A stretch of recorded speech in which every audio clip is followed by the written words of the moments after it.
Alright gang, we're back for 2021. Yeah, I'm sorry it's been such a long gap between my last video and now. I had a bit of a weird one in the last couple months of 2020, and it just kind of sapped my creative energy. So I needed a bit of time off, but I'm ready to hit 2021 running. I've got a brand new camera, I've got lights on the shelves, and let's start off with looking back on 2020. Welcome to my top 10 Transformers of 2020.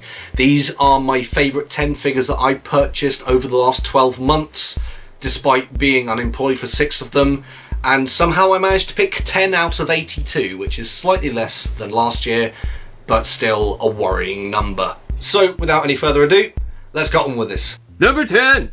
Number 10 is Energon Rodimus. Now, let's be real here. This figure sucks. It's pretty bad. The articulation is not great. His legs start somewhere in the middle of his torso, just like me. But say what you want about the Unicron Trilogy cartoons. The toys are alright, and I know this is the worst example to make that defense, but he looks so cool. I feel like the racing truck alt mode works way better for Rodimus than a glorified camper van. I love the flame decals on his truck mode. He just looks cool, and I don't care if you disagree, it's my list. Number 9. So I've wanted to add a couple G1 figures to my collection, just for, you know, just to seem cultured. And this year I bought 2 reissues, one of them being Optimus Prime, and the other being Sideswipe. And I was really torn about which one to put on this list because I like them both a lot, but in the end, Sideswipe won me over. For a G1 figure, he looks relatively normal for his proportions. He's got decent articulation, no knees, but you know, who does in G1? The Lamborghini just kind of won me over, I think. I did kind of muck up his Lamborghini sticker on his chest. It was kind of misplaced by the original owner, and I tried to fix it, and now it's kind of peeling a bit, so whoopsie daisy. Sideswipe's great, and his missile nearly took my eye out a couple times. Number 7. Last couple of years I've been on a bit of a catch up with stuff that I missed out in from around kind of 2005 to 2008, because I really started collecting in 2009 with Revenge of the Fallen. So I missed out on some real gems. In particular, Allspark Power Cliffjumper, who's a repaint of 2007 Concept Camaro Bumblebee, and Off-Road Ironhide. I love the colours on these two. They're so good.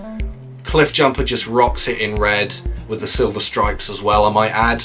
And Ironhide looks amazing in blue, but not just blue, because if you look on his doors, you will see the absolute mad lad has been off-roading and he's got mud splatters all over. It's nice to own good condition versions of these molds again, in particular Ironhide, because I did have the Revenge of the Fallen one with the Nest logo on it, and I know he had a better head, but I'm not really that keen on that deco, and he is disintegrating. I would love it if Studio Series did some Allspark Power homages. Proper nice, that. Number 6. Number 6 is on here for the simple reason that there are 1,400 of them in the world, and I got one of them for 100 quid. It's Botcon Alpha friggin' Trion. Is he a good toy? Up for debate. Does he look amazing? Hell yeah, he do. Special shout out as well to the Golf Ball of Destiny, the Vector Sigma figure with the key there, which comes with him too. I mean, this was technically a purchase on its own, but it feels weird to have one without the other. So, Number 5! now I'm sure many of you are aware how much I love Iron Fist. He's one of my favourite characters in the IDW universe. He's a fan favourite as well. So when this guy popped up on Facebook Marketplace, how can I refuse? Botcon 2011 animated Iron Fist. Oh, these colours just speak to me. Teal is my absolute favourite colour. I did also get the Earth Mode Ratchet this year, which is an entirely different design to this, but this is far superior in every way. This is just a fantastically engineered figure, and the fact that they did it as Iron Fist in these colours, oh, mwah, perfect. Number 4. Number 4 is Energon Landmine. just look at him. He's big, he's chunky, he's got a big old like exosuit robot mode battle armor thing. To a kid in the mid-2000s, this must be one of the coolest things to own. This was a long desired grail for me, and I got him for the TF Nation Big broadcast, and he was absolutely worth it. So much fun. Love it. Number 3. When I got Siege Spinister, I thought it was great. Fantastic helicopter mode, amazing robot mode. I wondered, how could they possibly top this? And then they did, with Select's Rotorstorm. Rotorstorm has been on my desk since I got him back in August. He could have gone onto my records shelf here, but he's not. He stayed there because he is iconic. Spinister may be a bi-icon, a bicon, but Rotorstorm says trans rights. Patrick Stewart poop emoji, huh? So last year I put the Masterpiece movie VW Bumblebee on my list, but it never truly scratched that itch for a movie accurate Bumblebee figure. So I sold him a few weeks ago, and for Christmas I got ThreeZero DLX Bumblebee. Our man Jack posted a couple pictures of his in our Facebook chat, and slowly but surely won me over to spending, I think this must be the most I've ever spent on a single Transformers figure. Oh, this also means that every Masterpiece figure I've owned, I have sold. I think that says something about my collecting habits. Oh man, he's just the perfect recreation of the character. The amount of detail and weathering and stuff that's on him is absolutely incredible. The light up eyes as well. Just look at those powerful beasts staring into your soul. They really bring him to life. All the other accessories that he comes with too are great. I've already got the battle mask on his body, but he does come with a normal head as well. He's got like his cannon too, which just goes onto his arm. You replace this. The only bad thing I can say about this figure is that I wish it had the arm blade. I know that comes with the premium figure, and I know that's meant to be extra incentive to buy the larger, more expensive one. But in the end, this gives me exactly what I wanted, which is a movie-accurate Bumblebee figure. Number 1.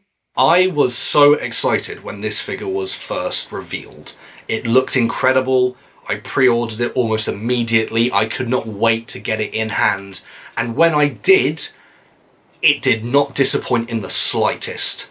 Because my number 1 figure of 2020 is Generation Select's Super Megatron. Somehow, those absolute loose cannons over at Takara Tomy managed to salvage Titans Return Galvatron into something truly spectacular. The amount of playability and fun you can have with this is off the charts. There's so many different like ways you can like put the fusion cannon on, or like the 3-barreled blaster on there. That's just how I've done it, but you can put it wherever you want. The battle mask, the interchangeable forehead piece, the fact that they actually managed to re-engineer this from a Titan Master into a properly transforming figure and give him an alternate chest is insane. I'm not bothered by the fact that his alt modes really don't look like much. They're meant to be Cybertronian vehicles in the first place. He looks good, he feels good, he's so much fun to play with, he looks great next to any Optimus Prime. Super Megatron is absolute peak Megatron. And there we go. That was my top 10 figures of 2020. I did do an honourable mentions list. If you want to look at that, it's there. But also in the comments below, let me know your top 10 as well. I'd love to see what you guys got and what you think was the best figure that you got all year. So, until next time, be safe, be kind, wear a mask, Crosshairs out, okay, bye.